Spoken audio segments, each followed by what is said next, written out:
और हिंदू धर्मगुरुओं को भी अपील करना पड़ा है कि सनातनी का ही चुनाव करें। जो हमारे सनातन धर्म का उत्थान करे उसके लिए हम वोट करें। तो सनातन के लिए कार्य करें, उसी के लिए वोट करें। महाराष्ट्र में कल मतदान होने वाला है और ठीक उसके पहले धर्म आदेश की ये गूंज चारों ओर सुनाई दे रही है।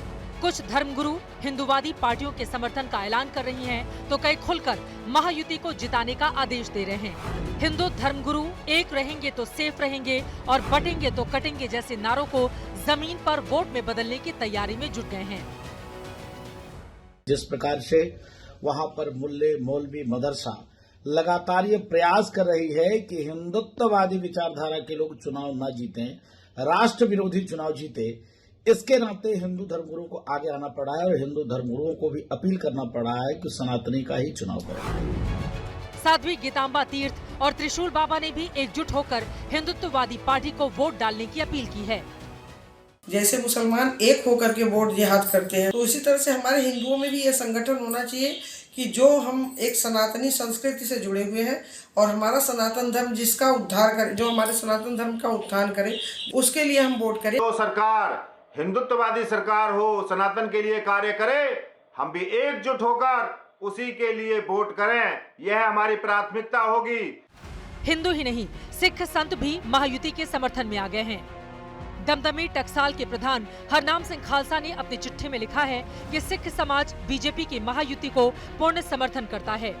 हिंदू और सिख गुरु महायुति के समर्थन में खड़े हुए, तो उसकी वजह है बीते कुछ दिनों से महाराष्ट्र में वोट जिहाद की गूंज। की शान में गुस्ताखी हो तो आप उन गुस्ताखों के साथ जाके हाथ नहीं मिलाते हो, ठीक है ना? जो मेरे पति के दीन और ईमान पे बार बार सवाल उठा रहे हैं, आज इस मंच से मैं उन लोगों को पूछना चाहती हूं कि आपका ईमान कहां था जब आपके दोस्त अनिल राठौर ने नितेश राणे की सभा यहां लगवाई थी। ये धर्म सभा नहीं, चुनावी सभा है और माइक से जो महिला भाषण दे रही है वो अभिनेत्री स्वरा भास्कर हैं। चुनावी सभाओं में इन्होंने अपने अभिनय का जो कौशल दिखाया है, उसे देखकर देश के बड़े बड़े नेता हैरान और परेशान हैं। जिस धार्मिक धारा प्रवाह भाषण को साधने के लिए नेताजी सालों खपा देते हैं, उसे स्वरा के सुर चुटकियों में बुलंद कर रहे हैं। आपका ईमान कब कहा था जब वो लोग जो आपकी पार्टी और आपके पक्ष में, आपके गठबंधन में आपके साथी हैं, वो कह रहे हैं कि जब महायुति की सरकार आएगी तो सबसे पहला काम वो ये करेंगे कि मस्जिद पर से लाउडस्पीकर हटा देंगे। सिर्फ चुनावी मंच से स्वरा धर्म का जाप नहीं कर रही, मौलानाओं के दर पर हाजिरी लगाकर भी पति की जीत के लिए आशीर्वाद ले रही हैं।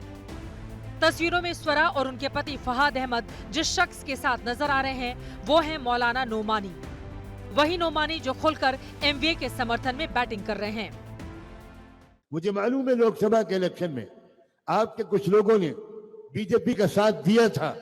ऐसे लोगों का हुक्का पानी बंद होना चाहिए, ऐसे लोगों का सोशल बाइकआउट होना चाहिए। मौलाना नोमानी के इन सियासी फतवों के बाद महाराष्ट्र में वोट जिहाद की गूंज तेज होने लगी है।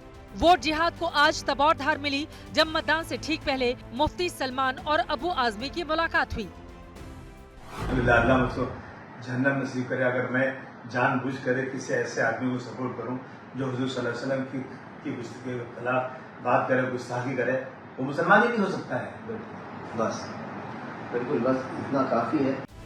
अबू आजमी के साथ ज्ञान बांटने वाले ये वही मौलाना सलमान अजहरी हैं, जिसने इस साल जनवरी में गुजरात के जूनागढ़ में भड़काऊ भाषण दिया था और जिसके बाद इनकी गिरफ्तारी भी हुई थी। For exclusive and insightful videos, subscribe to our new channel ABP Live Premium.